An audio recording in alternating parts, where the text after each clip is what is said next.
If you have an interest in horses and love learning more about horses, the horse industry, teaching, or even managing your own horse business, then you're in the right place.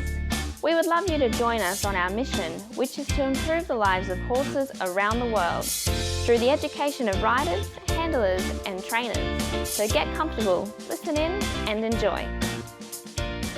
Camilla Whishaw is our equine industry expert today. We've had Camilla on before. She's a highly experienced equine naturopath and based in Victoria. She consults locally, nationally and overseas. If you do want to talk to her, we'll give you contact details at the end of the chat, or else just go to horsechats.com and search for Camilla. Today, Camilla's going to talk about considerations with horses with ulcers, which I think is an important topic for people who've got anything to do with caring for horses, and I presume that's sort of most of us. But before we get started, I'd just like to remind you about the values.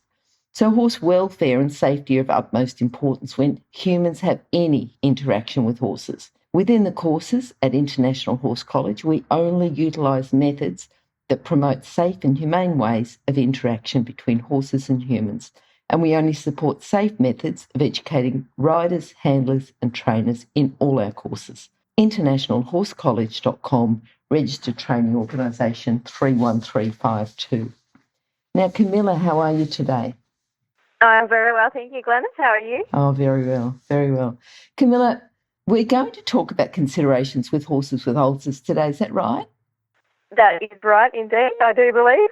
But look, I've got a question for you because I've been in horses a long time and, I can remember even just as a young child reading books like Black Beauty. I don't think Black Beauty even talked about horses with ulcers, but it seems to be so prevalent today. What's the go? Is it becoming more common? Or can you just, before we get started, tell us about that and why do ulcers occur? Is it a 21st century thing or has it always happened? We just didn't know about it. Tell us a little bit more. That's a great question, Glenys. And certainly ulcers, or if we talk about equine gastric ulcer syndrome, we're talking about ulcers largely in the stomach, although we do know that horses can get ulcers in the hindgut as well. But for the purpose of figures and facts and considerations, we'll focus on gastric ulcers. We know that anywhere from 50 to 90% of all horses, and it depends on the population of horses we're looking at, but 50 to 90% of horses have ulcers, gastric ulcers, which is a huge, huge proportion. The reason we know, or we're more aware of so many horses having ulcers in this day and age compared to times past, is we're much better at both looking for them and detecting them on scope. And the other thing is many of the factors that contribute to them, which we'll touch on in a minute, are more common or occur more often in this day and age than in the past. So it's a combination. The reason they're so prevalent now is a combination of a greater awareness and a greater ability to look for and diagnose ulcers, combined with some of our management and feeding practices. So whenever we've got horses with ulcers, we need to look at what dietary and management factors contribute to ulcers, because gastric ulcers in horses are largely a result of these two factors. One of the most important factors which contribute to ulcers is insufficient fibre in the diet, particularly our long stem fibres that require a lot of chewing, so hay and grass, and for some of my overseas clients, haylage. And a thing that ties in with this is lack of grazing. The reason fibre is so important, particularly that long stem fibre, in regards to ulcers, is that it requires a lot of chewing. Now, whenever a horse chews, they produce saliva, and this saliva is really, really important in that it contains bicarbonate buffers, which help to protect the GI, so the gastrointestinal lining. So it helps to buffer the lining of the stomach against the erosive effects of hydrochloric acid, which a horse, unlike humans, who produce hydrochloric acid in response to feed or eating, horses are constantly producing hydrochloric acid, and we'll touch on that a little bit later. So we've got insufficient fibre and lack of grazing, we know that stress plays a role in the development and the maintenance of ulcers in horses. This is probably through several different mechanisms. So stress produces cortisol in the body, which causes changes in blood flow and changes in inflammatory mediators, which can contribute to the development and maintenance of ulcers. And we also think that some of this stress in some horses leads to increased musculoskeletal tension and increased pressures in the gut, which may push acid up in the gut and contribute to ulcers. We know that gastrointestinal microflora, so that's the largely bacterial balance throughout the gastrointestinal system.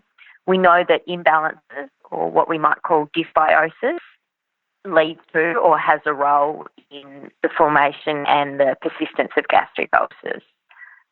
Factors which contribute to dysbiosis include low fibre diets and stress, the use of particular medications, highly concentrated diets and high-grain diets in the absence of sufficient fibre. We're also well aware that medications can contribute to the development of ulcers, so things like NSAIDs, which include bute and flunixin. Antibiotics can indirectly, in that they will affect the gut microflora, and again, that has a flow-on effect, which can result in the development of ulcers. And ironically, and again, this is something I'm sure we'll touch on later in the chat, is that ulcer medications can contribute or perpetuate the cycle of ulcers. So that's a really important consideration. We know that strenuous exercise can contribute to ulcers. This can be through several mechanisms. Changes in gastric pressures, so horses undertaking strenuous exercise will have increased intra-abdominal and increased intragastric pressures. So what this means is acid is pushed through up in the stomach into areas where there's no protection in the stomach lining. We know that strenuous exercise results in changes of blood flow in the gastrointestinal tract, and particularly the gut, which again can contribute to ulcer formation. Strenuous exercise promotes changes in cortisol levels, which again can contribute to our ulcers. Another factor which can contribute to ulcers is withholding of feed and water. So again, if we're thinking of racehorses and horses that are competing, that are having their feed and water withheld to minimise the weight they're carrying around, that certainly can contribute and does contribute to ulcers in many horses. We know that transporting horses, particularly long distances, is associated with ulcer development. So again, most times we're transporting horses long distances, they're having feed and or water withheld. And there's also that stress associated with travel. And I think it's important to remember that even some of our horses that may appear quite calm can still experience stress. They might just not be outwardly demonstrating it. Severe systemic illnesses, so things like laminitis or viral infections, have been associated with ulcer development. And I think one of the really interesting ones that some research has shown recently is that horses with increased body condition scores, so horses that we might think are fatter or more well-to-do, have been shown to have an increased ulcer risk. And I think that's really important to remember, in that so often we think of horses that have ulcers as being the skinny, poor-doing horses with a stark coat and just not looking like they're thriving. So again, we can have horses that outwardly look quite well, but who do have gastric ulcers. So they're just some of the many, but probably some of the most important reasons why ulcers do occur. Yeah, it's a bit scary, that your horse looks well, doing well, that they've got ulcers.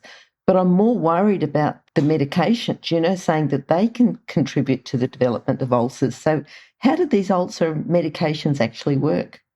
That's a great question, Glenys. So there are several different classes of ulcer medications on the market. Two of the most common classes are what we call proton pump inhibitors, which include the drug omeprazole. That tends to be our gold star treatment. Another medication which has been used in the past to a lesser extent is ranitidine, which belongs to a class of what's called our H2 or histamine receptor antagonists. So we'll focus predominantly on our PPI, so omeprazole, given that that is gold star treatment. Now, the way omeprazole facilitates healing of ulcers, which it does, we know that we can put horses on ulcer treatment, scope them before putting them on omeprazole, they have ulcers, scope them after they're prescribed a course of omeprazole. And not all horses will have their ulcers healed, but many will. This comes about because omeprazole shuts down or minimises the production of hydrochloric acid. Now, it's that hydrochloric acid, the presence of yeast in the gut, which is what erodes the gut lining, so erodes the gut wall, causing the ulcers. Now, the problem exists in that hydrochloric acid is a normal and essential product that the horse produces, so it's essential for normal, healthy digestion. It plays an essential role in immune health. Now, if we are relying on ulcer medications, we are effectively taking away a substance which is essential for horses' normal digestion and health. As we talked about, the reason why ulcers occur is because of the dietary and management factors that we are implementing which don't promote horse health. Ulcers don't occur because horses produce too much hydrochloric acid. Ulcers occur because we are not providing the right environment for the horse to be healthy. So we are feeding intermittent meals as opposed to allowing a horse to graze. We're giving medications to change blood flow dynamics and taking away protective mechanisms from the horse's gastrointestinal system. So we are taking away from ulcer medications, we are taking away an essential component of the horse's digestive and immune system. So the actual role of hydrochloric acid, you've said that it erodes the gut wall, but it's part of the normal healthy digestion, and it always seems to come up when we talk about horses with ulcers. Can you just go a little bit more in depth into that role of the hydrochloric acid? Sure. Hydrochloric acid helps to start protein digestion in the gut, so it helps to break down large molecules of protein into their amino acids. It also helps to kill some ingested microbes that would otherwise be pathogenic to the horse. So if we are feeding our horses sufficient roughage and allowing them to graze and not withholding feed, the feed, the fibre, the roughage provides both a physical barrier in the gut, so it protects the lining of the gut from the erosive action of hydrochloric acid, as well as promoting chewing in the horse. So again, the more chewing a horse does, which occurs when they eat more fibrous feeds, because fibrous feeds on stem fibre requires a lot more chewing than our concentrates and our grains, so therefore they produce more saliva.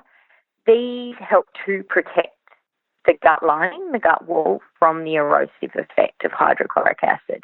Now, if we don't give our horses sufficient fibre and they're not chewing enough, we take away those protective mechanisms from the gut lining. So that is where hydrochloric acid is able to erode that gut lining. If they have fibre in place, normal blood flow to the gut, and addressing any of those potential causative factors, then the hydrochloric acid is not a problem. And without hydrochloric acid, we don't have proper digestion.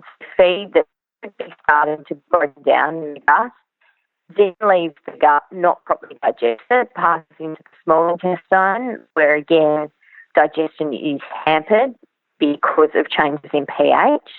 Now, throughout the whole gastrointestinal system, there are different levels of pH which help facilitate different stages of digestion. If we have shut down the production of hydrochloric acid in the gut through the use of omeprazole, we are not only changing pH in the gut, we are changing pH right throughout the gastrointestinal tract, which is going to change digestion right throughout the whole GIT. So if we interfere with that first stage of digestion, then we are interfering with the whole digestive system.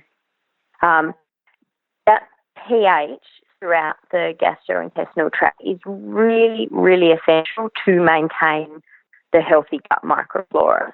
So again, if we use our PPIs, if we use our omeprazole, we change the pH in the gut, which then changes pH right throughout the digestive system. That can result in some of those healthy microbes which are needed for normal digestion. They're needed for normal immune function in a horse. We also know that those healthy microbes help to counterbalance inflammation, reduce inflammation. We also know that those healthy microbes play an essential role in the production of neurotransmitters, so the chemicals that help dictate a horse's mood and behaviour and learning. If we go and change the pH in the gut through shutting down the production of hydrochloric acid, there is a flow and effect right throughout the gastrointestinal system. So hydrochloric acid is absolutely essential, not only for digestive health, but also inflammatory mediated control, immune health, and a horse's mood and temperament and behaviour. You talked about the gut microflora. Can you talk a bit more specifically about the disruption of the gut microflora? Sure can, Glenys. So it's an interesting one in that it has both a cause and effect role in ulcers. So if the microflora is not in great balance, it can contribute to ulcer development, and ulcer development can contribute to, from our understanding, disruption in gut microflora. So as I touched on before, our gut microflora, or a horse's gut microflora, has a significant role in immune function, in reducing inflammation, and in the production and function of neurotransmitters, the chemical messengers which play a huge role in a horse's mood and behaviour and temperament. Gut microflora in the hindgut also has a significant role in digesting fibres in the horse. So again, a lot of digestion takes place of different substances in both the gut and small intestine, but fibre passes digested down to the large intestine where it's fermented by these microflora. And that's normal, and we want to be promoting that. The fermentation of this fibre by the microflora results in the production of what we call short-chain fatty acids or volatile fatty acids, which are a really important energy source for the horse. They, in turn, also help to keep promoting that healthy microflora balance, particularly in the hindgut. And these gut microflora in the hindgut specifically, synthesize or produce B group vitamins in the horse, produce biotin, so if we're thinking hoof health, and it's no coincidence that we see horses with really poor hooves that have really bad gut health, and those microflora also synthesize vitamin K, which has many roles, but is essential for bone health. So disrupting gut microflora at any level will affect a horse's overall health. I'm just going back, you said about the normal healthy horse. It looks healthy, might have ulcers, but, often ulcers could be associated with poor doers. And these poor doers, have you got hints to put condition on these poor doers that have got ulcers? What's the best way to get them looking a little better, looking a little healthy? I mean, of course we want to treat the ulcers, but we want them to put condition on as well. Have you got any hints for that? That's a great question, Glenys, and it's something I commonly see in practice, in that people make the mistake. They've got a horse that looks to not be doing well, is in poor condition, and their immediate reaction is to give the horse more and more and more high concentrate feeds, grain feeds, make meal sizes larger, in the effort that thinking giving these high energy feeds will help promote weight gain. If these horse, their basic fibre needs, which again we know fibre is so essential for overall healthy digestive function, for helping get those gut microflora healthy, for maintaining the integrity of the gut lining. If we don't address these factors, and again one of these most important factors is giving sufficient fibre in the diet, then we're fighting a losing battle. So if we can have those really healthy microbes in the gut, the horse isn't able to properly digest and utilise subsidize all this feed that you're giving it. Feeding highly concentrated diets in the absence of sufficient fibre will further disrupt that microflora balance in the hindgut because the feed will pass through largely undigested, so it then relies upon the hindgut to ferment it, and we only want the hindgut to be fermenting fibres. So it's a really vicious self-perpetuated cycle. And again, the way to break this cycle is to focus on making sure that our long-stem fibre forms the basis of the diet, in addition to making sure we are looking at promoting a healthy gut microflora and providing nutrients and the right environmental conditions to facilitate healing of the gastrointestinal lining. I think it's really important for people to know too that, again, often these horses are the poor doers. They'll put on meprazole or ulcer medications and at the same time feed them up more and more, so feeding highly concentrated diets. Now, if we've taken away that hydrochloric acid and changed the whole pH of the stomach and GIT, all that feed you are giving your horse isn't able to be properly digested anyway. So it becomes quite a compounded problem. Just want to go back to the ulcer medication. I'm a bit worried because they can contribute to the development of ulcers. But it's got to be pretty important then to get horses off the ulcer medications. Yeah, for sure, Glenys. So there are instances where the use of ulcer medications may be appropriate, short-term use, but there should be no reason why horses are maintained on ulcer medications long-term, and they come with risks from everything we've discussed before in the way that they change digestion and effectively interfere or, hamper digestion, the changes in the microflora balance, corresponding changes on immune function and neurotransmitter production and function and inflammation. A really important thing to realise too is that if a horse can't properly solubilise some of the minerals and nutrients it's taking in, which again pH plays a really important role in that, and hydrochloric acid plays a really important role in that, they are not able to digest and absorb some of those critical nutrients. So if we're even just looking at things like calcium, we know that the long-term use or even the short-term use of the meprazole inhibits calcium absorption or reduces calcium absorption. And the same would be true for other minerals, just for calcium with this particular one that we've studied. So if a horse isn't able to properly digest, absorb and utilise those nutrients aren't there for essential bodily health and function. So again, you look at immune health, you look at bone health and musculoskeletal health, you look at tendon health. Where is the horse getting the nutrients for those health parameters from if they can't properly digest and absorb its feed?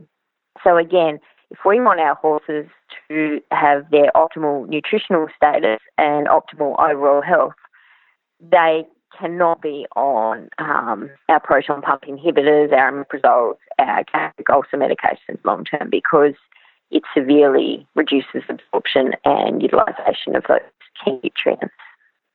So what's the best process then? Say we've got a horse on long-term ulcer medication. We want to get it off. What's the best is it cold turkey? Is it weaning off? You tell us, what's the best process of that, getting them off ulcer medications? Because I'm sure there'd be quite a few varieties of doing it, but what's the best way? So I always prescribe a treat, the individual horse in front of me, so it will vary somewhat between horses when taking their full case history and how long they've been on their ulcer medications.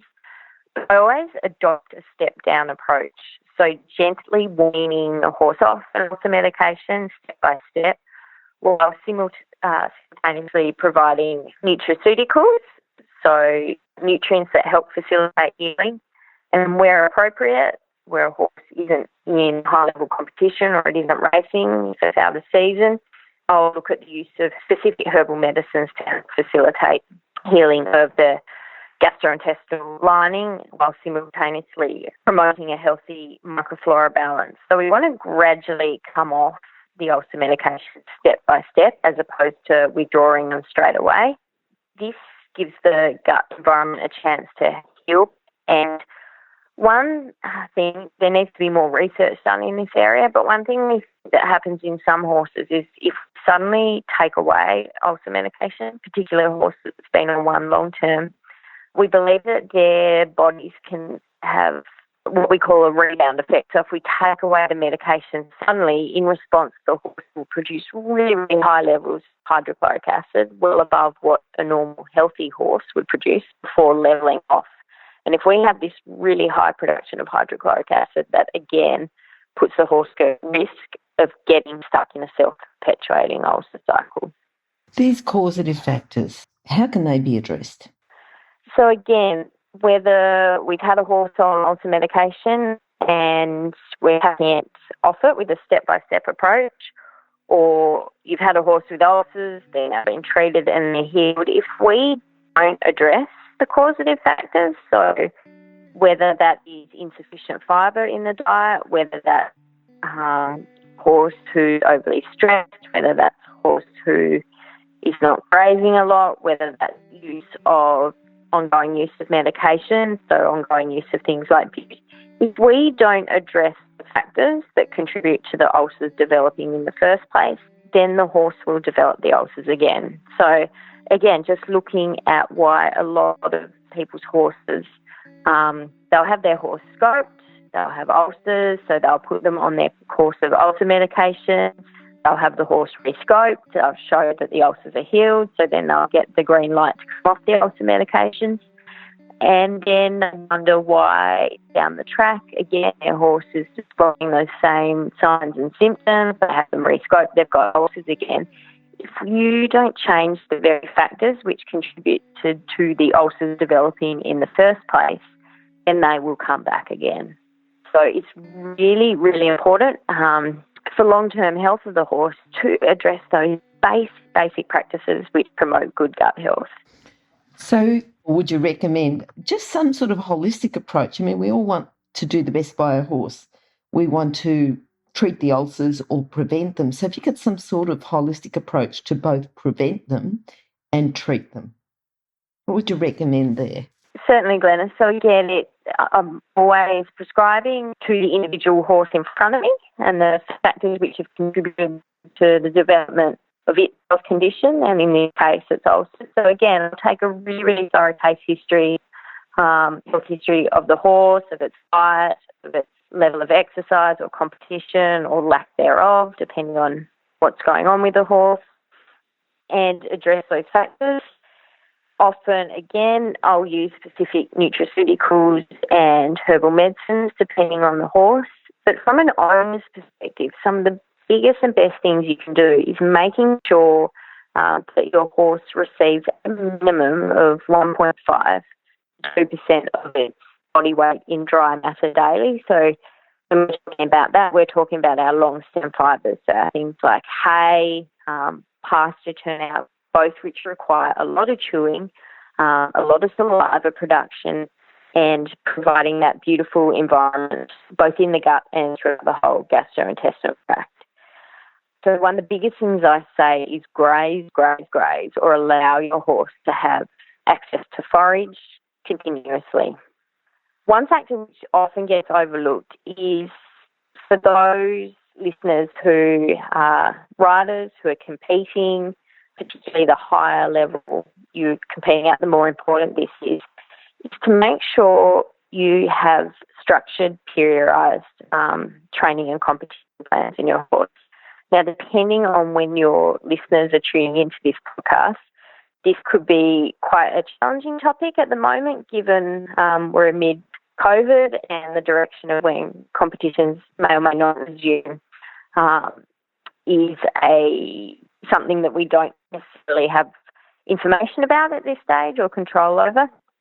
But in saying that, we need periodised training programs to allow our horses to have times of the year where they're under less pressure, when they're under less stress, to help reduce those cortisol levels, to allow better blood flow to the gut, to allow to prevent the development of ulcers. So again,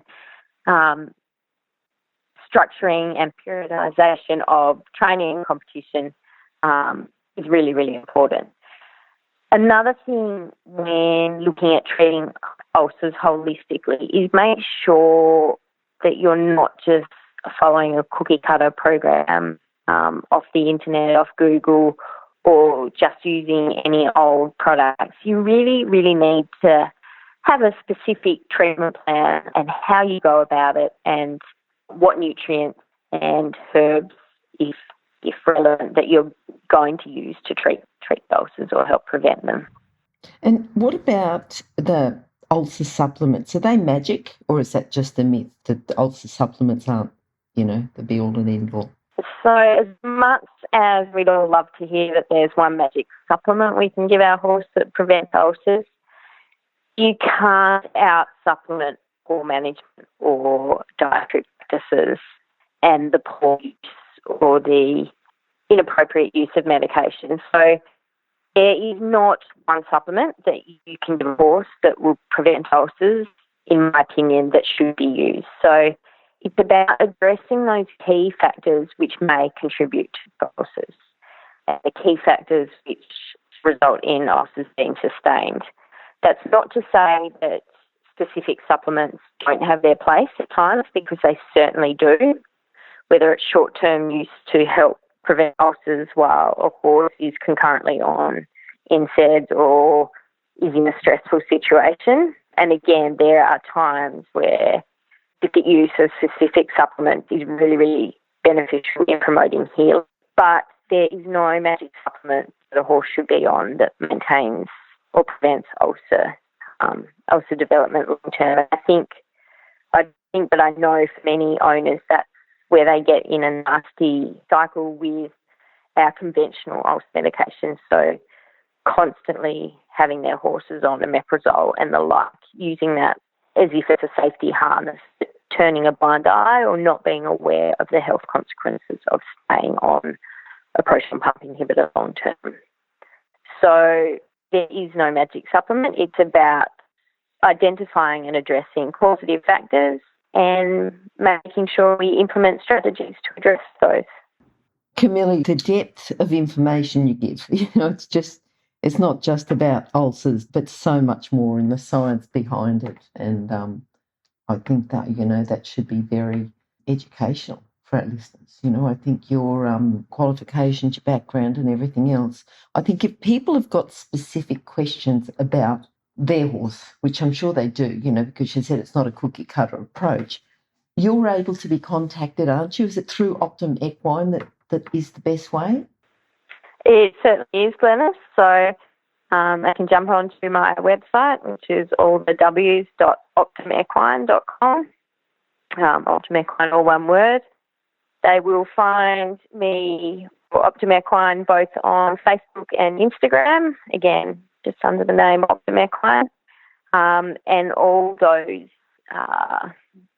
lines of social media as well as my website. My direct contact details, so email and phone number are available there. So, look, certainly do get in touch, whether it's ulcers or any other health condition, because we all love healthy horses. We all love horses that are performing well and feeling good, and it's my job to help promote that, help horse owners and riders and trainers and managers, help them achieve the very best of health and performance with their horses.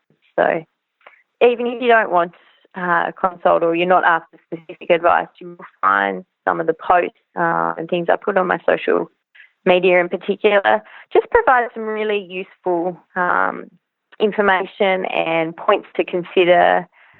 Camilla, that's been absolutely brilliant. And just remember too that those details are on horsechats.com. Just go to horsechats.com, search for Camilla for Whishaw. Or even if they go into ulcers, I think if they search for ulcers, they'll contact you, and the details are at the bottom of all the pages as well. So, I've got to say thank you for spending the time to come on. I think that's been brilliant. And we'll chat to you very soon again, I'm sure, with some more of your very valuable information. Thanks, Camilla. My pleasure. Thank you very much, Glenys. Thank you. Bye-bye. Bye. If you've enjoyed this chat, then please comment, rate and subscribe. If you'd like any changes or recommendations for guests, then please contact us through horsechats.com. And while you're online, have a look at the government-accredited courses at internationalhorsecollege.com. Registered Training Organisation 31352. Remember that our comments and instructions are general in nature and do not take into consideration your individual horses or your individual ability and circumstances. If you enjoyed this podcast, then please leave your comment below.